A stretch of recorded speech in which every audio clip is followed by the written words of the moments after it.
Ahora sí, ahora saludo a los que están en Zoom porque lo tenía apagado el micrófono. ¿Cómo están, hermanos? Muy bien. Vamos a seguir con nuestro estudio del libro de Hebreos. Vimos el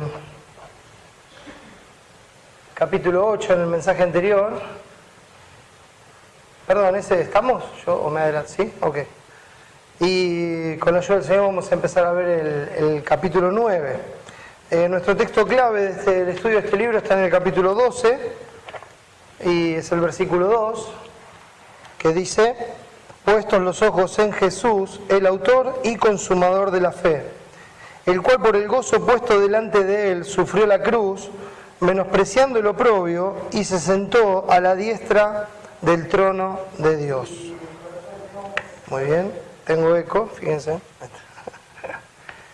Puestos los ojos en Jesús. Dijimos, ese sería un título apropiado para el estudio completo de este libro, porque de eso se trata, sacar los ojos, y esto es una clara referencia a la confianza, a la esperanza, a la fe, dónde está puesta, ¿no? ¿Qué es lo que uno, a lo que uno se está aferrando, en qué está confiando, en qué tiene puesta su fe y esperanza, y solamente tiene que estar puesta en Jesús. Y ese es el punto de este libro, dejar de poner la fe en cualquier otra cosa que no sea la persona y la obra de nuestro Señor y Salvador Jesucristo.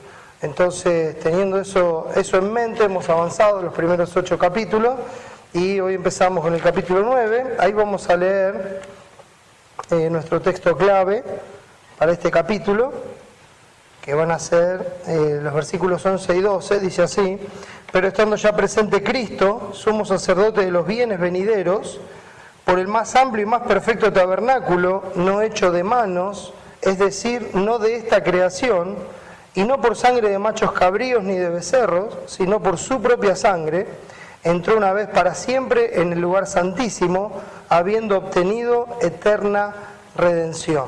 En el mensaje anterior vimos el pacto nuevo, no tan nuevo, y hoy con la ayuda del Señor vamos a empezar a ver a Jesús como el mediador del nuevo pacto. Jesús, el mediador del nuevo pacto. Vamos a orar y pedir que el Señor nos ayude en este tiempo. Amado Padre, queremos darte muchas gracias por la salvación tan grande que nos has dado en Jesús, y en su nombre queremos rogar tu ayuda en este tiempo. Necesitamos la obra de tu Espíritu Santo para que podamos escuchar tu voz con claridad, para que podamos conocerte mejor, para que podamos ver nuestro pecado, y Señor, que nos dé la gracia y la fortaleza para arrepentirnos de nuestra maldad, Señor, mortificar nuestro pecado y ser cada día más y más como Cristo. Ruego, Señor, que nos dejes ver tu gloria. Y Padre, también queremos rogarte por aquellos que no te conocen, tráelos a ti. Señor, tuya es la salvación y confiamos en que en el Evangelio está tu poder para salvar a todo aquel que cree. Salva, Señor, a los que no te conocen, que estén hoy aquí o que escuchen este mensaje por algún medio. Padre, te ruego que me des sabiduría y gracia para hablar de ti como debo hablar y ser fiel al mensaje que tú nos has dejado en el texto. Que tú seas honrado en todo, Señor, que nuestro Salvador sea exaltado. En el nombre de Jesús y para su gloria. Amén. Muy bien. Bueno,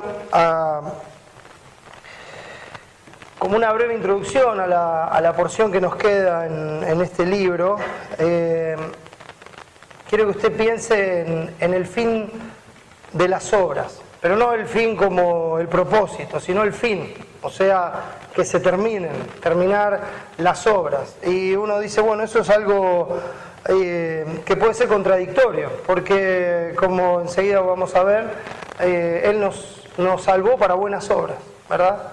Entonces no hay una contradicción, sino que lo que estoy hablando es de que tiene que ser el fin de la confianza en nuestras obras. Estamos hablando de eso, y eso es a lo que apunta el libro, de ponerle fin a la confianza en nosotros mismos, en lo que nosotros hacemos, de sacar la esperanza de lo que nosotros hacemos hoy, de lo que hemos hecho o de lo que vamos a hacer o creemos que podemos hacer en el futuro. Que la confianza no descanse nunca en nuestra persona, ni en nuestros hechos, ni en nuestros logros, ni en nuestros laureles, ni en nuestras victorias, etcétera, etcétera. Sino que esté solamente en Jesús y en su obra. Para que la salvación sea por gracia, no tiene que ser por obras. Y si es por obras, ya no es por gracia, nos enseña el apóstol Pablo en Romanos 4. No tiene que ver con lo que nosotros hacemos o podemos lograr, tiene que ver con lo que Dios ha hecho en la eternidad y por la eternidad a través de nuestro Señor y Salvador Jesucristo. Es solamente por gracia, como hemos visto en el capítulo 2. Es solamente por fe, como también hemos visto en el capítulo 2. Y solamente Cristo podía hacer esta obra, y así es como Él lo ha hecho. Así hemos avanzado en los primeros capítulos de este libro, viendo la deidad de Cristo, su humanidad, sus oficios, su obra. Vimos la incredulidad y cómo aquellos que no creyeron no entraron al reposo. Y el reposo, vimos en el capítulo 4, que es Cristo. Él es el reposo de todas nuestras obras para procurar el favor de Dios, para procurar la salvación, para procurar por nuestros medios la justicia delante de Dios. Bueno, Él es el reposo de todas esas obras. Y nosotros debemos entrar en ese reposo para descansar de todas nuestras obras, así como Dios reposó de sus obras en el séptimo día. Jesús es nuestro reposo. Y una vez que hemos entrado en el reposo, ya no estamos procurando hacer las cosas para alcanzar algo. Es cierto, somos hechura suya, creados en Cristo Jesús, para buenas obras, dice Efesios 2:10. Él nos hizo una nueva criatura. Si alguno está en Cristo, nueva criatura es. Las cosas viejas pasaron y aquí todas son hechas nuevas. Y Él nos hizo esa nueva criatura, pero no nos hizo una nueva criatura separados de Cristo. No, somos una nueva creación en Cristo. Fuimos puestos en Cristo, fuimos hechos en Cristo. Aquel que es el postrer Adán, el primero de la nueva creación. El cual todos vamos a llevar su imagen y su carácter. Entonces Él nos salvó para buenas obras. ¿Por qué? Porque como dice Isaías 64:6, nuestras buenas obras, nuestras justicias, son como trapos de inmundicia. Trapos de inmundicia. El trapo que se usaba para limpiar la llaga del leproso. No servía para nada más. Una vez que se limpiaba la llaga del leproso, ese trapo tenía que ser tirado al fuego y ser consumido. Esas son nuestras buenas obras. Esa es nuestra justicia propia. Por eso es que nos condena, como dice Gálatas 3:10, todos los que tienen la esperanza, todos los que están confiando en las obras de la ley, están bajo maldición. Dice, porque todos los que dependen de las obras de la ley están bajo maldición. Pues escrito está, maldito todo aquel que no permaneciera en todas las cosas escritas en el libro de la ley para hacerlas. Porque como diría Santiago, si uno rompe un eslabón de la cadena, se hace culpable de todo. Se hace culpable de todo. Porque el mismo que dijo, no matarás, es el mismo que dice, no codiciarás. Uno es culpable delante de Dios y no hay forma que seamos inocentes de otra manera más que por la justicia de nuestro Señor Jesucristo. Solamente por Él podemos ser declarados justos. Por eso también Pablo insiste a Tito, que fue dejado en Creta como evangelista para establecer ancianos en las distintas ciudades, enseñándoles la sana doctrina y cómo se pone por obra la sana doctrina, porque como decimos siempre, la única doctrina que uno conoce es la que vive. Tú puedes hablar lo que está de acuerdo, lo que es conforme a la sana doctrina. ¿Por qué? Porque Él redimió para sí mismo un pueblo propio, celoso de buenas obras. Por eso en el capítulo 3, el versículo 8 dice que los que creen en Dios procuren ocuparse en buenas obras. Entonces los que creen en Dios viven en esas buenas obras que Él preparó de antemano para que anduviésemos en ellas. ¿Y cómo las conocemos? Bueno, por la Escritura, porque toda la Escritura es inspirada por Dios y útil para enseñar, para redarguir, para corregir, para instruir en justicia. O sea, enseñarnos, instruirnos y ser como un tutor en aquellas cosas. Sí, justicia, paidea, ese palo que se le pone al arbolito para que ande derecho. Bueno, esa es la palabra en nuestras vidas. Nos tutorea, porque nos endereza las veredas que están torcidas por naturaleza, como nos enseña Proverbios 3. Reconócelo en todos tus caminos y Él enderezará tus veredas. Entonces Él nos instruye en justicia, nos enseña lo que es justo y bueno delante de Dios, a fin de que el hombre de Dios sea perfecto, enteramente preparado para toda buena obra.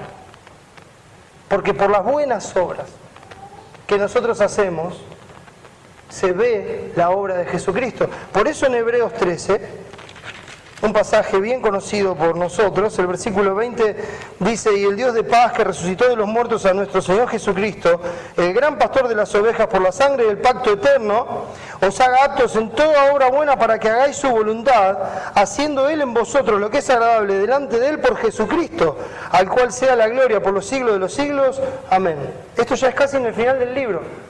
Y por eso esta introducción, porque hacia eso nos dirigimos a ver que las buenas obras son parte de nuestra vida y que solamente son posibles porque Él nos dio la aptitud para hacerlas, derramando su gracia en nosotros y su Espíritu Santo para que sepamos qué hacer, cómo hacerlo y podamos comprobar lo que es agradable al Señor y vivir de esa manera, sabiendo que Él es el que nos hace aptos para toda obra buena, para todo aquello que es agradable delante de Él y que lo podemos presentar delante de Él solamente por los méritos de Jesucristo, quien es el altar donde nosotros nos presentamos como una ofrenda viva, una ofrenda donde somos santos, agradable a Dios, que es nuestro culto racional. Por eso, hermanos, el pueblo de Dios es un pueblo gozosamente laborioso, no es un pueblo cargado. Mire, la religión carga a las personas, la religión agobia a las personas, las agota, las cansa de tal forma que un día explotan y reniegan de toda la fe que habían dicho conocer. Se cansan porque les atan pesadas cargas que no pueden llevar y que aquellos que se las atan no están dispuestos a moverlas ni con un dedo, como Jesús le dijo a los fariseos en su época. La religión nunca fue el camino, porque Jesús no vino a enseñar una religión. Él vino a dar vida y vida en abundancia. Una vida que se disfruta. Nosotros debemos disfrutar de Dios, disfrutar de la fe, disfrutar de la gracia, disfrutar de la bondad de Dios, de su misericordia, de su fidelidad, de todo lo que Él es, porque Jesús vino para que conozcamos a Dios. Para que su gloria resplandezca en la faz de Jesucristo en nosotros y podamos verlo, conocerlo y disfrutar de Él hasta que le veamos cara a cara. Para que podamos serle fieles a pesar de las tribulaciones y las angustias de esta vida, de este poco tiempo que tenemos por delante, hasta que le veamos cara a cara y seamos como Él es. Y si tenemos esperanza, nos purificamos a nosotros mismos así como Él es puro, porque queremos, anhelamos ser como Él. Por eso el pueblo de Dios es gozosamente laborioso. No está quejándose de tener que mostrar el carácter de Cristo, de tener que dar fruto, de tener que hacer lo que le agrada a Dios. No, porque son medios de gracia para mostrarle nuestra gratitud, nuestra adoración y nuestra alabanza a aquel que dio su vida para salvarnos. Lo hacemos con gozo. No es una carga obedecer a Dios. Este es el amor a Dios, que guardéis sus mandamientos, y sus mandamientos no son gravosos, dice 1 Juan 5:3. No es gravoso para nosotros. Venid a mí todos los que estáis trabajados y cargados, y yo os haré descansar. Aprended de mí, que soy manso y humilde de corazón. Llevad mi yugo sobre vosotros, porque mi yugo es fácil y ligera mi carga. Claro, hermanos, claro que sí, es fácil, porque Él nos da el poder y la gracia para ponerlo por obra. Y es una carga ligera, porque es una carga gozosa. No nos están obligando a llevarla, la llevamos con gozo, porque anhelamos ver cara a cara a nuestro esposo y celebrar las bodas con Él. No hacemos las buenas obras para, sino por. No hacemos las buenas obras para ser salvos, ser hijos de Dios, ser aceptados delante de Dios. No, hacemos las buenas obras porque somos hijos de Dios, porque ya somos aceptos delante de Dios en el amado, porque Él es nuestra justicia. No hacemos las buenas obras para ganar el favor de Dios y que nos conteste una oración o que nos conceda lo que nosotros queremos. No, nosotros hacemos las buenas obras porque ya tengo todas las cosas en Cristo, porque ya soy un coheredero juntamente con Él. No hago las buenas obras para descansar en que estoy haciendo esto y por esto me doy cuenta que soy un hijo de Dios o que soy salvo y así mi fe descansa en lo que yo estoy haciendo. No. Nosotros tenemos esa libertad y esa soltura y esa frescura para hacer las buenas obras porque ya tenemos el reposo de nuestras obras en la salvación tan grande que Cristo nos ha dado. Él es nuestro reposo.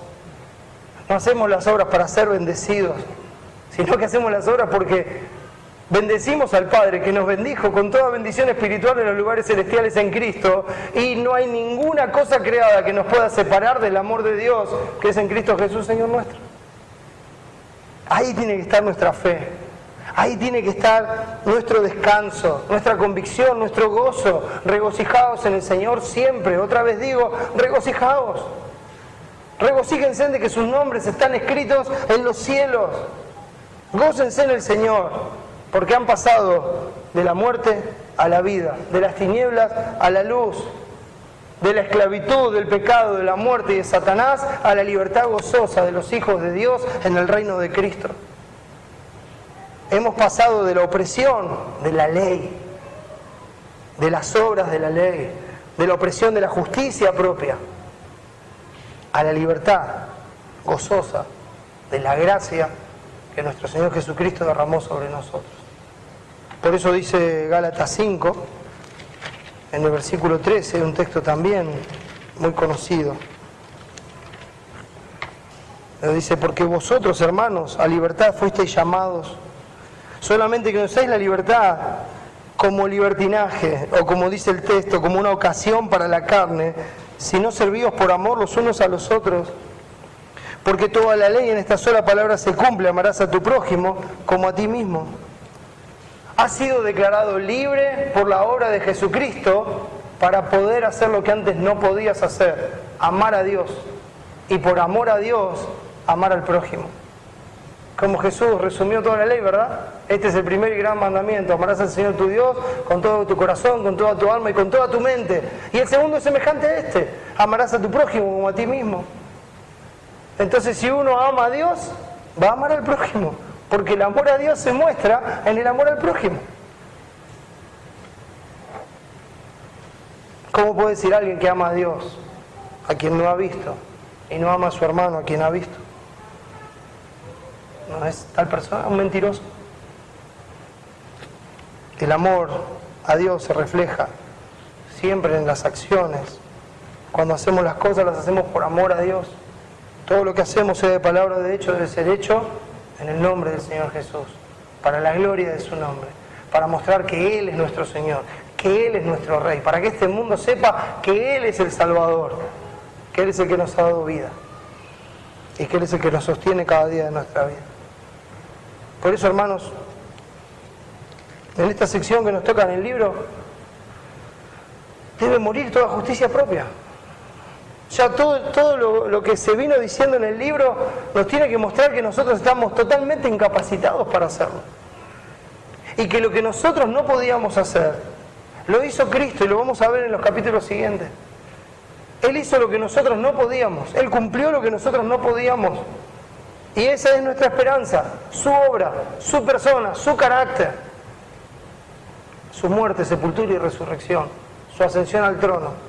Porque ahí está, donde lo tenemos que contemplar, sentado a la diestra de la majestad en las alturas, exaltado sobre todas las cosas, como cabeza de su iglesia, nosotros como su cuerpo, y este mundo como estrado de los pies. No somos de este mundo, somos ciudadanos de la Jerusalén celestial. Vamos camino a casa, mis hermanos, y Jesús es el camino, y la verdad y la vida, y nadie va al Padre si no es por Él. No hay otra esperanza para compartir con este mundo, y no hay otra esperanza para vivir en este mundo más que la obra de Jesucristo. Acá hay hermanos que estaban haciendo una mezcla, como ya hemos dicho varias veces, una mezcla entre la ley, los rituales, las fiestas y todo eso, y al mismo tiempo la fe en Jesucristo. Y el autor de Hebreos, sea quien sea, que Dios haya inspirado, les dice: no hace falta, hermano, dejen de malgastar su tiempo y sus recursos en aquello que ya lo cumplió Cristo. Mejor, pongan los ojos en Él, descansen en Él y empiecen a hacer aquello para lo que Dios los salvó. Que este mundo sea lleno del conocimiento del Evangelio de Jesucristo. Dejen de encerrarse en ustedes mismos, dejen de mirarse a ustedes mismos, dejen de vanagloriarse entre ustedes mismos y dejen de brillar todos juntos en el mismo lugar. Hay que llevar la obra de Cristo más allá. Hay que anunciar su nombre hasta lo último de la tierra. hay que hablarle de Él a toda criatura. Hay que poner por obra la gracia que Él derramó en nosotros por medio de Jesucristo. Por eso termina de hablar en el capítulo 8 de este pacto. Recuerden que cuando empezaba el 8 dice, bueno, ahora bien, ¿no? El punto principal de lo que venimos diciendo es esto. Y entonces Él resume a partir de acá y dice, miren, ¿vieron todas estas cosas que hemos mencionado? Y ya lo hemos visto en los mensajes anteriores. Bueno, el punto es que eso es una sombra. Era una sombra.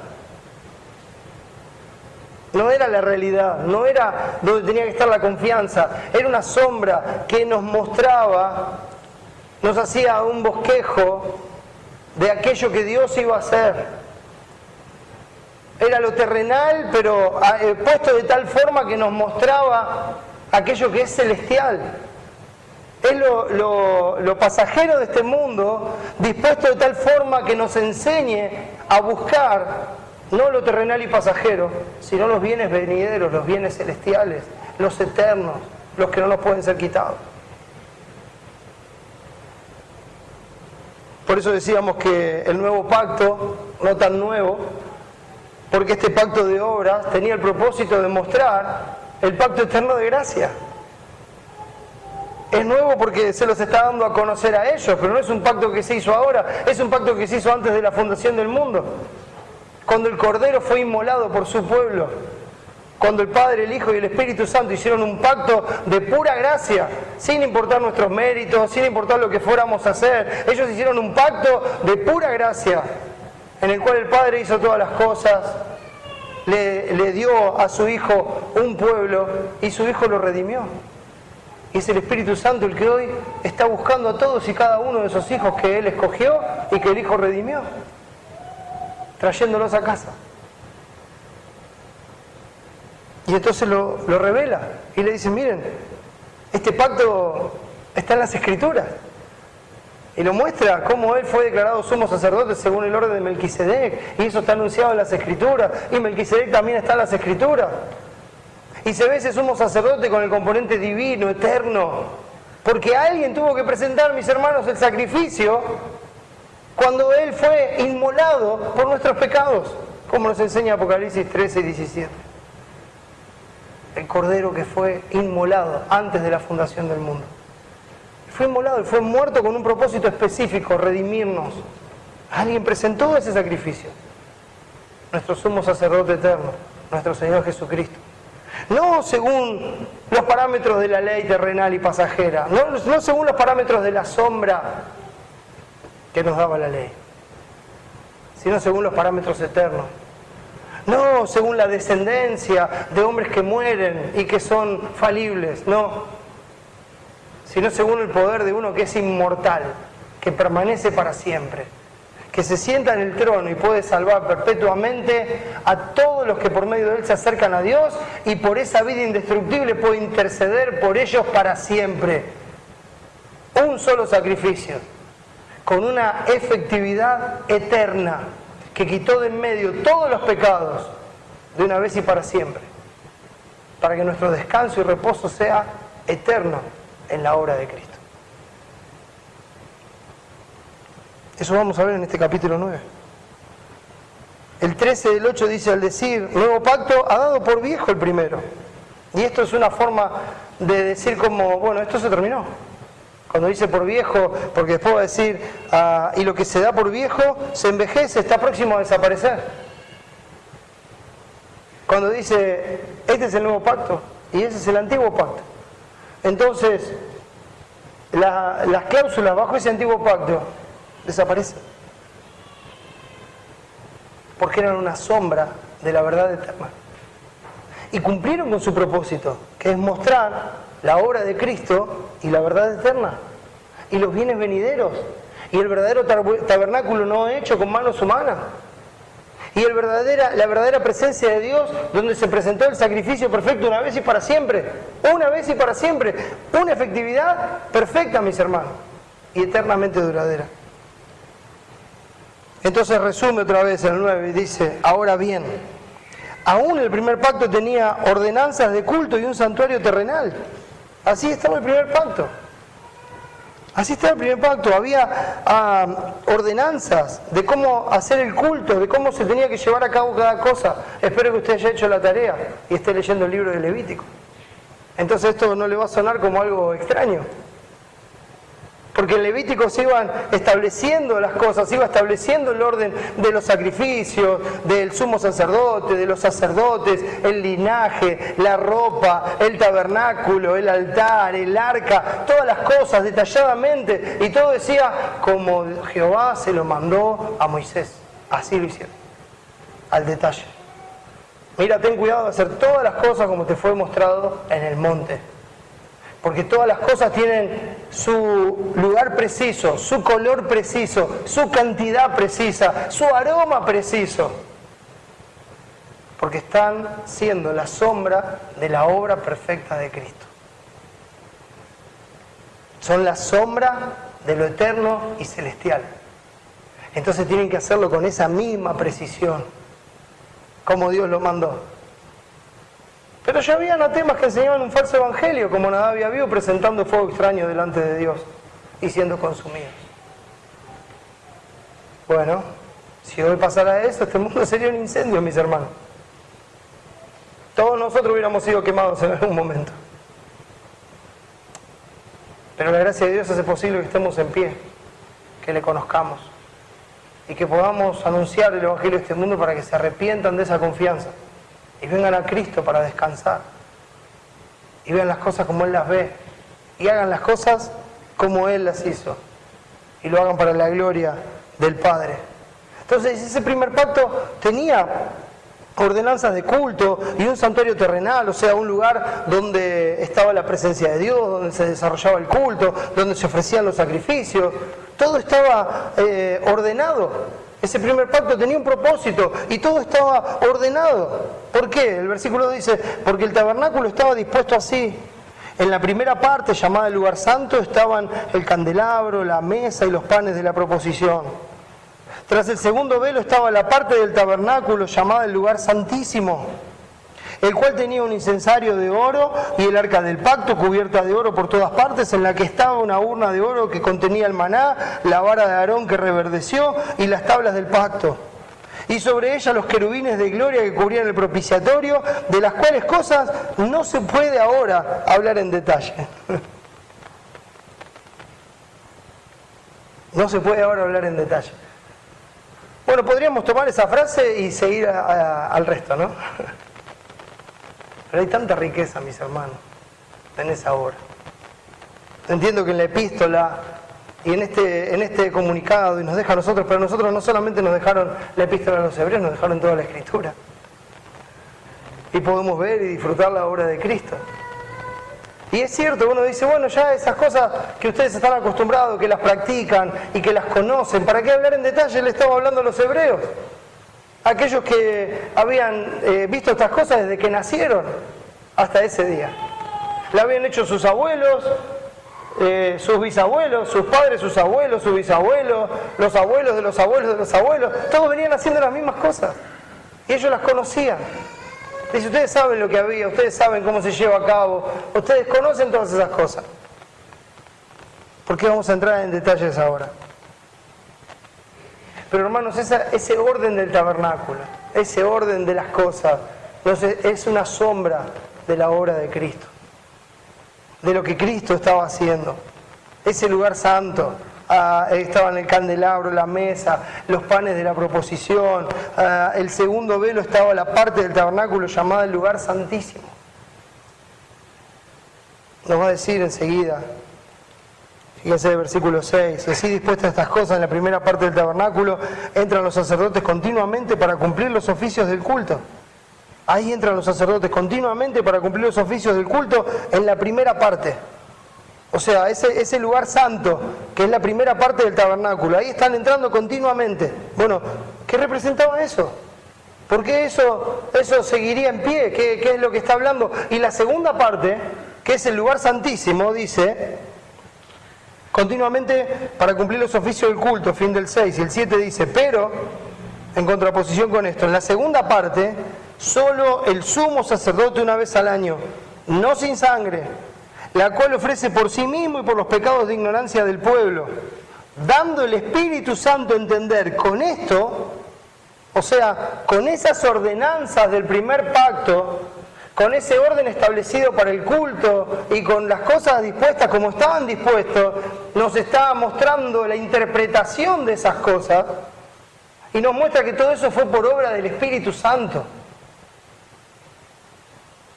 Y dice, dando el Espíritu Santo a entender con esto que aún no se había manifestado el camino al lugar santísimo, entre tanto que la primera parte del tabernáculo estuviese en pie.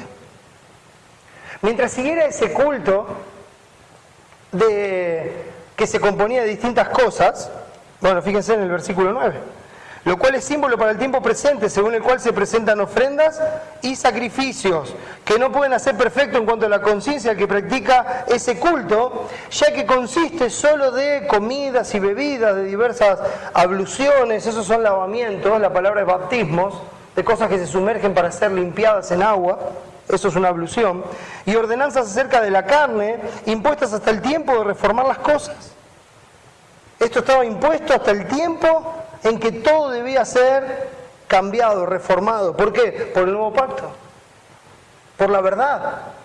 Porque una vez que aparece la luz, se desvanece la sombra, mis hermanos. Mire, si usted pone la mano y hay sombra en el piso, lo que tiene que hacer para que esa sombra desaparezca es poner más luz. Y cuando usted pone más luz, ya no hay sombra, ya no hay tinieblas, ya no hay dudas, ya no hay nada oscuro, ya no hay nada oculto, está todo a la vista. Entonces el Señor estaba mostrando lo que iba a hacer y todo eso estaba dispuesto y seguía funcionando hasta que vino la luz. Hasta que vino el Señor Jesucristo, que es la luz del mundo. Y la luz de la verdad iluminó todas las cosas. Y dice, esto es lo que estaba anunciando, el sacrificio perfecto. ¿Por qué estaba todo esto en pie? Porque todavía no era el tiempo, no estaba abierto el camino al lugar santísimo. Por eso el libro de Hebreos nos viene mostrando, desde el capítulo 3, a Jesús como nuestro sumo sacerdote. Lo vimos a Él como el sumo sacerdote de nuestra profesión, considerada al apóstol y sumo sacerdote de nuestra profesión, de nuestra confianza. Aquel que envió Dios, el apóstol y el sumo sacerdote, y mostrando lo que representaban Moisés y Aarón, aquel que Dios había enviado y aquel que fue el primer sumo sacerdote, mostrando los oficios, mostrando cómo eso se llevó a cabo y cómo Cristo en su humanidad cumplió con todas esas cosas para venir a ser un fiel sumo sacerdote que pudiera presentar el sacrificio por nosotros y hoy interceder por nosotros y darnos el acceso a nosotros a ese lugar santísimo. Bueno, todo eso lo vimos en el estudio previo, ¿no? En los mensajes anteriores. Ahora, cuando uno ve lo que había en el lugar santísimo siempre representó la presencia de Dios. El versículo 3 dice, tras el segundo velo estaba la parte del tabernáculo llamada el lugar santísimo. Y entonces el 4 dice, el cual tenía un incensario de oro y el arca del pacto cubierta de oro por todas partes, en la que estaba una urna de oro que contenía el maná, la vara de Aarón que reverdeció y las tablas del pacto. Acompáñenme por un momento a Levítico 16, hermanos. Levítico 16.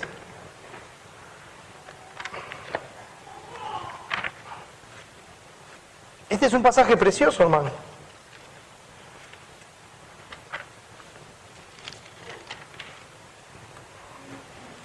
A veces cuando uno le toca leer el libro de Levítico en la Biblia, Levítico, números, ¿no? Llega ahí a Levítico y mira todo y dice, a ver si pasamos esto lo más rápido posible, ¿qué podemos sacar de acá, no? Y ahí va rápido leyendo, ¿qué querrá decir con él? Listo, cumplí, Señor. No se lo pierda, disfrútelo, disfrute de Cristo. Miren, vamos a leerlo, no lo vamos a ver todo por una cuestión de tiempo, pero vamos a leerlo. Dice el versículo 1, habló Jehová a Moisés después de la muerte de los dos hijos de Aarón, cuando se acercaron delante de Jehová y murieron. Está hablando de Nadab y Abiú. Y Jehová dijo a Moisés, diga a Aarón tu hermano que no en todo tiempo entre en el santuario detrás del velo, delante del propiciatorio que está sobre el arca, para que no muera. porque yo apareceré en la nube sobre el propiciatorio. Entonces, ¿qué representa ese lugar santísimo? La presencia de Dios. Con esto entrará Aarón en el santuario, con un becerro para expiación y un carnero para holocausto. Entonces, ¿se acuerdan que estos sumos sacerdotes tenían que entrar primero con un sacrificio por sí mismos? Luego por uno por el pueblo, pero primero ellos, porque no eran sin pecado. Entonces, para poder entrar, tenían que presentar el sacrificio por sí mismos y el sacrificio por el pueblo. Entonces, seguimos avanzando. Se vestirá la túnica santa de lino, y sobre su cuerpo tendrá calzoncillos de lino, y se ceñirá el cinto de lino, y con la mitra de lino se cubrirá. Son las santas vestiduras, con ellas se ha de vestir después de lavar su cuerpo con agua. No quiero salir de este texto sin ver lo que esto representa y significa. Dos pasajes que nos van a ayudar con esto. Uno está en Tito 3, guarde Levítico que ya volvemos. Levítico 3, cuando habla de la obra de... Levítico 3, Tito 3. ¿Cuántas veces dije Levítico 3? Tito 3. Recuerde, en este pasaje, el apóstol hablando de nuestra condición sin Cristo, muertos en delitos y pecados, como dice Efesios 2, y en el versículo 4, también como en Efesios 2, dice, pero... En Efesios dice, pero Dios, y acá dice, pero cuando se manifestó la bondad de Dios nuestro Salvador y su amor para con los hombres, nos salvó, no por obras de justicia que nosotros hubiéramos hecho, sino por su misericordia, y dice, por el lavamiento de la regeneración y por la renovación en el Espíritu Santo, el cual derramó en nosotros abundantemente por Jesucristo, nuestro Salvador, para que justificados por su gracia, viniésemos a ser herederos conforme a la esperanza de la vida eterna. ¿Cómo lo hizo? Por el lavamiento de la regeneración y por la renovación en el Espíritu Santo, no por nuestras obras de justicia, sino solamente por gracia. Entonces hay un lavamiento. Piense que estamos hablando de entrar al lugar santísimo. En Hebreos 4 ya se nos había dicho que nosotros tenemos que entrar confiadamente al trono de la gracia. Hermanos, ¿dónde está el trono de la gracia? ¿Dónde está sentado Cristo en este momento? A la diestra de la majestad en las alturas, en la misma presencia de Dios, donde Él entró, no sin sangre, sino con la propia, como vamos a ver en el capítulo 9. Y nosotros tenemos un libre acceso, como también nos dice Efesios 3, para que vayamos con confianza al Padre. ¿Por qué? Porque hoy hicimos el devocional temprano, oramos, ayudamos a alguien a cruzar la calle, hicimos buenas obras, entonces ahora somos dignos de que Dios nos escuche. No, mis hermanos, nada de eso. Nada de eso. Sino por los méritos de Cristo, por el lavamiento de la regeneración, por la nueva criatura creada en Cristo Jesús. Somos hechura suya, creados en Cristo Jesús, en la santidad de la verdad. Así es como fuimos hechos. Y por eso tenemos acceso al Padre.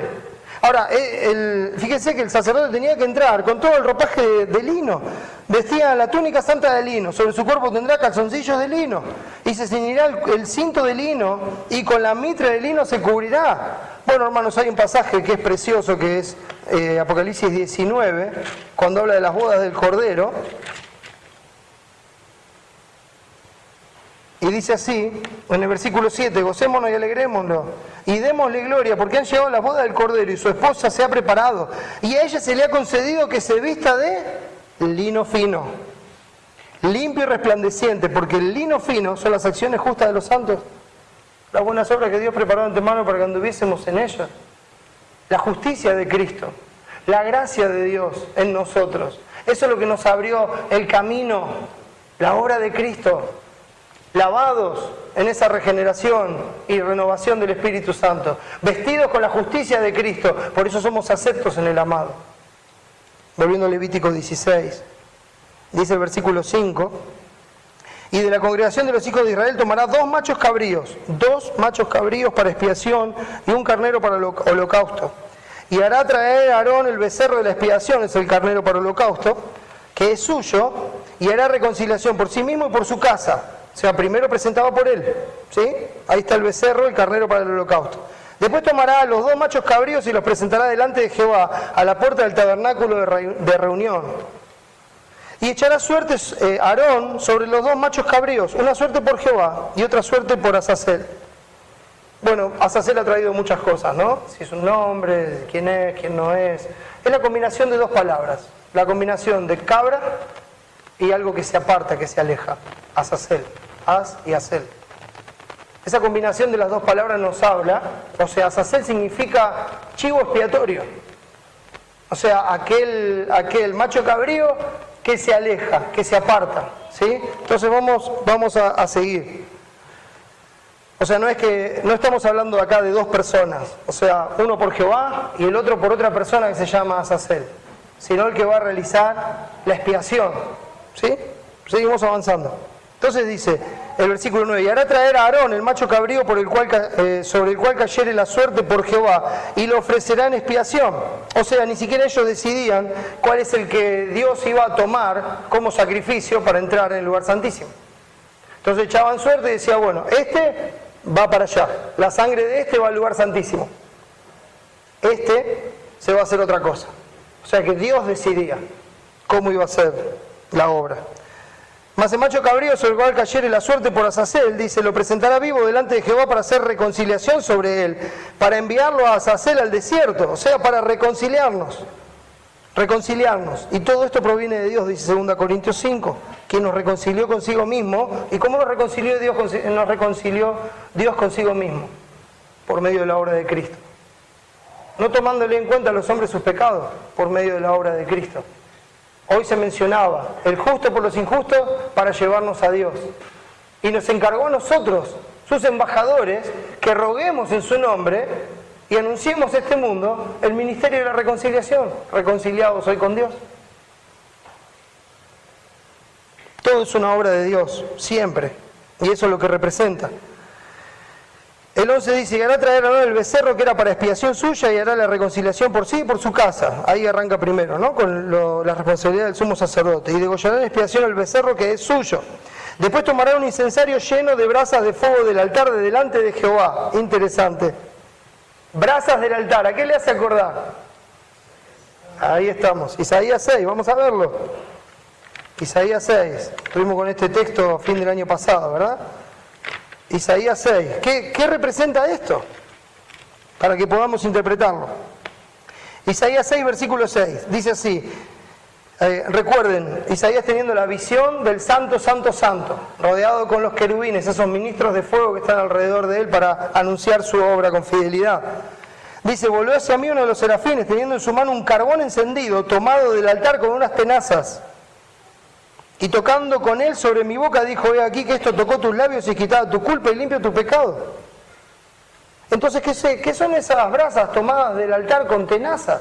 Si pueden quitar nuestra culpa y nuestro pecado. Y es el altar que está delante de Jehová, siendo el altar el que santifica la ofrenda y no al revés. ¿Qué es eso, mis hermanos? Volviendo a Levítico 16:12. Después tomarán un incensario lleno de brasas de fuego del altar delante de Jehová, y sus puños llenos del perfume aromático molido, y lo llevará detrás del velo. Hermanos, esos son los sufrimientos de Cristo por nosotros, los padecimientos de Cristo. Cuando Él cargó nuestro pecado, cuando Él cargó nuestra maldad, y eso fue puesto sobre el incensario de oro. ¿Dónde estaba el incensario de oro, mis hermanos? ¿Se acuerdan? Aquel que tenía el incensario de oro lleno de las oraciones de los santos, en la presencia de Dios en Apocalipsis. Los sacerdotes usaban continuamente un incensario de plata. Ese se usaba todos los días ahí, en la parte de adelante, donde estaba el culto, etcétera, etcétera. Pero cuando se entraba al lugar santísimo, una vez al año, el incensario era de oro. El oro representa siempre la divinidad y la plata representa siempre la humanidad. Es un acto divino, es un acto de gracia.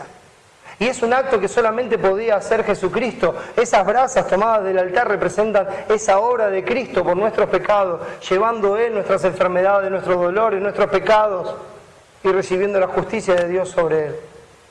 Y después el perfume que viene sobre Él, como lo vamos a ver enseguida. El 13 dice, y pondrá el perfume sobre el fuego delante de Jehová, y la nube del perfume cubrirá el propiciatorio. El propiciatorio es la cubierta que está sobre el testimonio para que no muera. Ahora, ¿a qué les acordar esto? Efesios capítulo 5, ya volvemos ahí a Levítico 16. Efesios 5 dice, el versículo 1, sed pues imitadores de Dios como hijos amados, y andad en amor como también Cristo nos amó y se entregó a sí mismo por nosotros, ofrenda y sacrificio a Dios en olor fragante. Es el aroma de la obra perfecta de Cristo, subiendo con agrado delante del Padre y cubriendo nuestro pecado. Por eso va sobre el propiciatorio de oro, mostrando también la divinidad. El 14 dice, tomará luego de la sangre del becerro y la rociará con su dedo hacia el propiciatorio, al lado oriental, hacia el propiciatorio esparcirá con su dedo 7 veces de aquella sangre. Después degollará el macho cabrío, ese becerro era por él y su casa, recuerda. Después degollará el macho cabrío en expiación por el pecado del pueblo, el que había salido en suertes, que era para Jehová. Y llevará la sangre detrás del velo, adentro. Y hará de la sangre como hizo con la sangre del becerro, y la esparcirá sobre el propiciatorio y delante del propiciatorio. Así purificará el santuario a causa de las impurezas de los hijos de Israel, de sus rebeliones y de todos sus pecados. De la misma manera hará también al tabernáculo de reunión, el cual reside entre ellos en medio de sus impurezas. Bueno, me voy a adelantar un poquito ahí en Hebreos 9, pero en Hebreos 9, versículo 20, no lo vamos a ver hoy, después lo veremos mejor. Dice así, diciendo, esta es la sangre del pacto que Dios os ha mandado. Y además de esto, roció también con la sangre del tabernáculo y todos los vasos del ministerio. Y casi todo es purificado según la ley con sangre, y sin derramamiento de sangre no se hace remisión. Fue pues necesario que las figuras de las cosas celestiales fuesen purificadas así. O sea, eso del tabernáculo y eso que estaba haciendo Aarón era una figura de las cosas celestiales, pero era nada más que una figura, no es la imagen verdadera, es la sombra. Y tenía que ser purificado con sangre porque nos estaba enseñando una verdad eterna. Sin derramamiento de sangre no se hace remisión de pecados. Pero las cosas celestiales mismas, con mejores sacrificios que esto, y eso lo veremos después. Las cosas celestiales se purificaron con mejores sacrificios que esto, no sacrificios de animales, sino con el de Cristo. Entonces, avanzando en Levítico 16, el 17 dice, ningún hombre estará en el tabernáculo de reunión cuando él entre a hacer la expiación en el santuario. Claro que no, es una obra enteramente de Cristo, es una obra enteramente de Dios, es totalmente divina, no puede haber ningún hombre ahí. Eso era una sombra, pero la sombra apuntaba a que el que iba a entrar en el lugar santísimo a presentar la sangre y a hacer expiación por los pecados del pueblo, era el mismo Señor Jesucristo, quien ya se nos dijo en el capítulo 1, que es el verdadero Dios y la vida eterna. Es una obra divina, completamente divina. Solo de Él. Nadie estuvo a su lado en ese momento. Nadie estuvo con Él en su muerte. Nadie estuvo con Él en su resurrección. Lo vieron resucitado. Y cuando Él entró delante del Padre, con su sacrificio, a satisfacer la justicia divina, fue solo.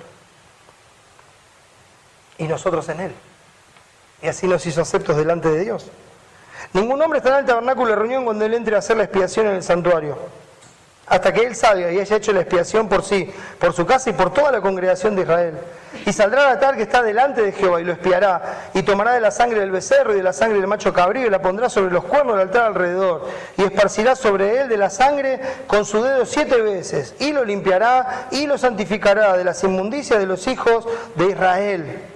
La obra, el alcance de la obra, santificando todo lo que nosotros podemos presentar delante de Dios, que es solamente acepto en Cristo, como nos dice 1 Pedro 2:5. Dice el 19, y esparcirá sobre él de la sangre con su... Ya lo leí, perdón. Y el 20, cuando hubieras acabado de expiar el santuario y el tabernáculo de reunión y el altar, hará traer el macho cabrío vivo. Hará traer el vivo. Y pondrá Aarón sus 2 manos sobre la cabeza del macho cabrío vivo, y confesará sobre él todas las iniquidades de los hijos de Israel, todas sus rebeliones y todos sus pecados, poniéndolos así sobre la cabeza del macho cabrío, y lo enviará al desierto por mano de un hombre destinado para esto. ¿No es precioso? Enviado al desierto por mano de un hombre destinado para esto. El Señor Jesucristo fue enviado al desierto de este mundo. ¿Dónde están las ovejas perdidas, mis hermanos? Y Él vino acá a llevar nuestros pecados, a llevar nuestra humanidad y vivir como uno de nosotros para reconciliarnos. Mas Jehová cargó en Él el pecado de todos nosotros. Y fue en el desierto de este mundo que Él nos reconcilió. Los dos hablan de la obra de Cristo, de la terrenal y de la divina, de su humanidad y de su divinidad. Y las dos partes unidas perfectamente en uno, para que Él sea el mediador entre Dios y los hombres. Por eso Él es el mediador de un nuevo pacto, de un pacto mejor, de un pacto sin fallas, de un pacto sin problemas, de un pacto donde no se le muere nadie, donde no se termina nada, donde no hay que empezar de vuelta, donde no hay que buscar descendencia. Es un pacto eterno, de gracia, sin fallas, donde usted puede descansar seguro, eternamente, donde usted puede desbordar de gratitud con total seguridad de que nadie lo va a mover de ahí. Y si usted es de Dios, su vida lo va a mostrar. Lo va a mostrar, porque va a andar en esas buenas obras que Dios preparó para que anden ellos. Dios no se equivoca, y cuando Él empieza una obra, la perfección hasta el día de Jesucristo. Él es el que produce en nosotros el querer como el hacer por su buena voluntad, y el que nos hace andar en esta vida como testimonio de su gracia. Entonces es enviado al desierto por mano de un hombre destinado para esto, y aquel macho cabrío llevará sobre sí todas las iniquidades de ellos a tierra inhabitada, y dejará ir el macho cabrío por el desierto.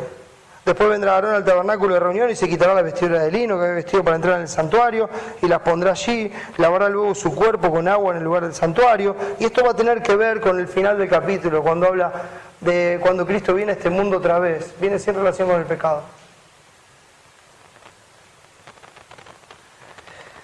Después de ponerse sus vestidos saldrá y hará su holocausto y el holocausto del pueblo y hará la expiación por sí y por el pueblo, y quemará en el altar la grosura del sacrificio por el pecado. El que hubiere llevado el macho cabrío a Azazel lavará sus vestidos, el chivo expiatorio, lavará sus vestidos, lavará también con agua su cuerpo, y después entrará en el campamento.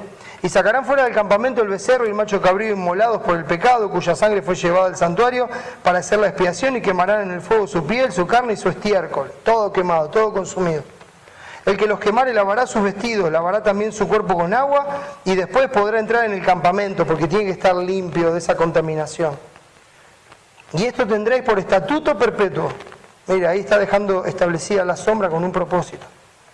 Mientras dure el pacto, esto tiene que hacerse.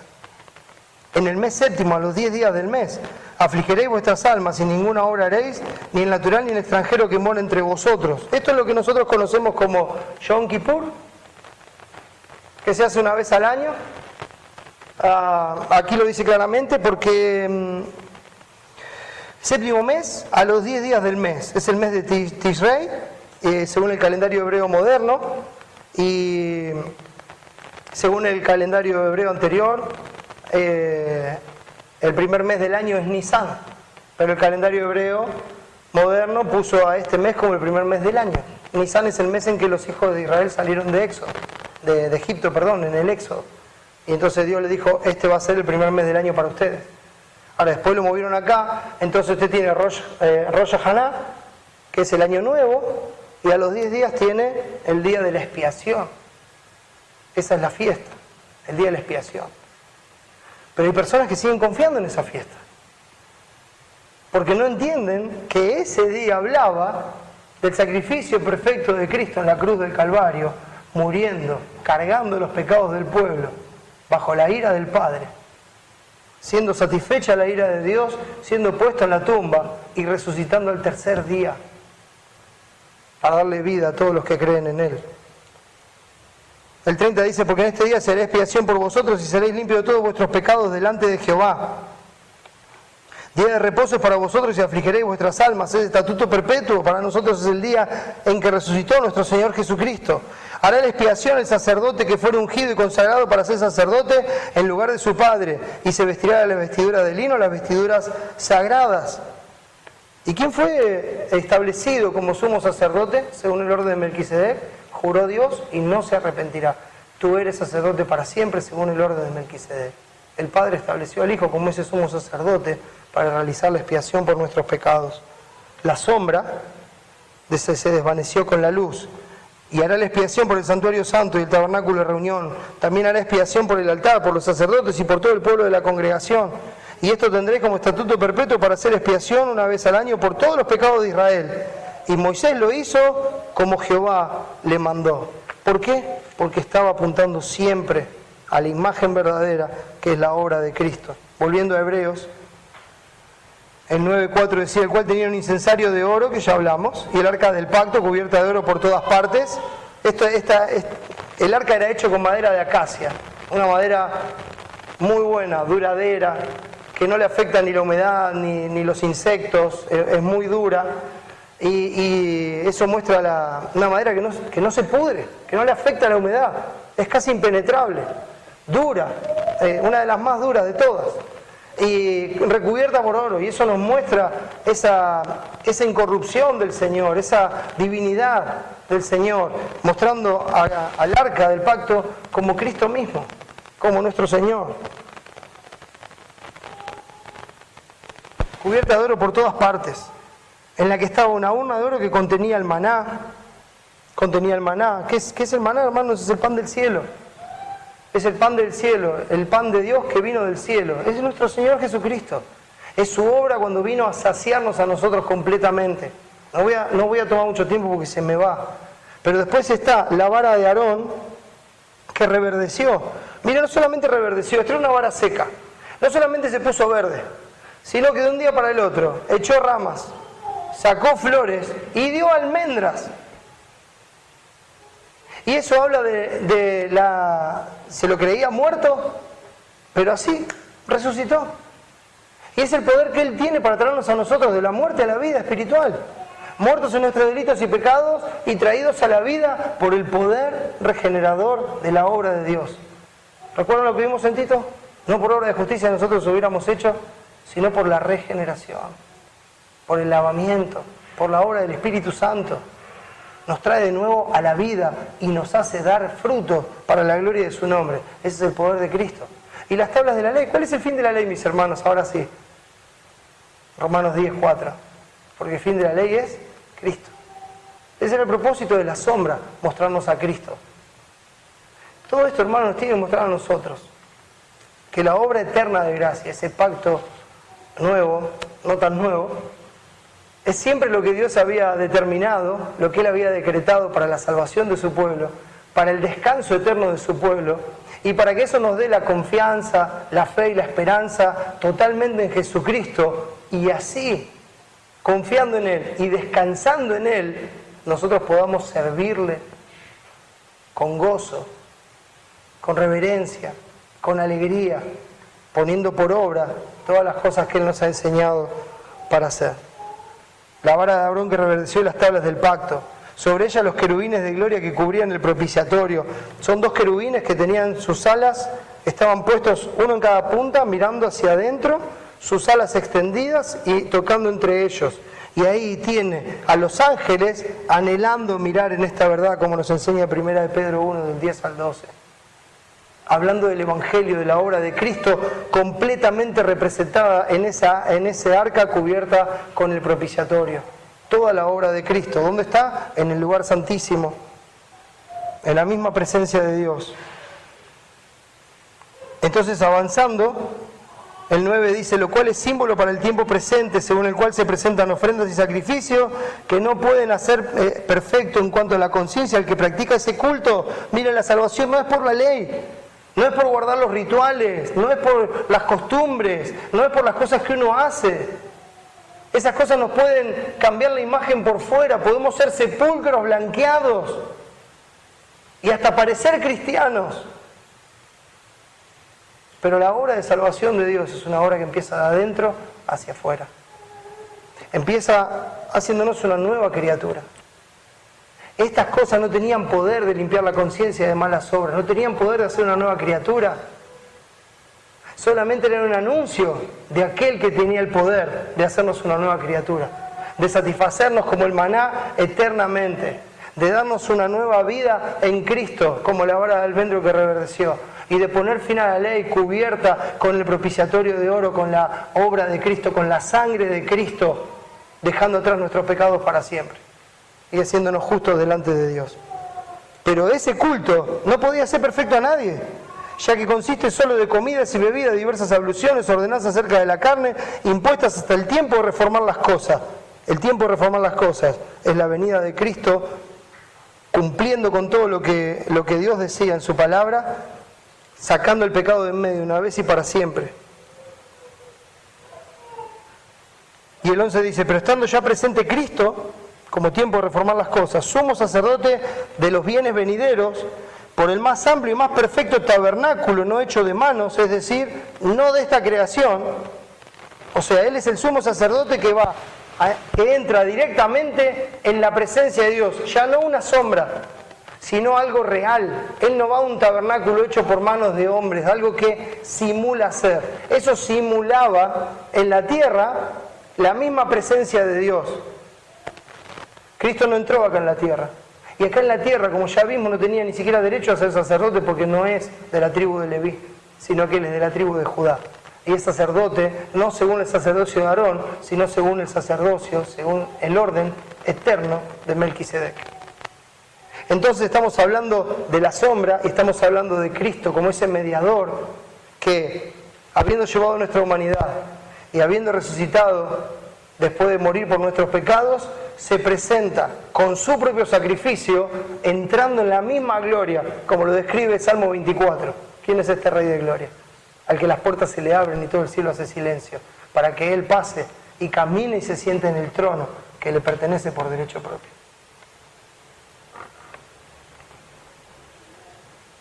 No hecho de manos, es decir, no de esta creación.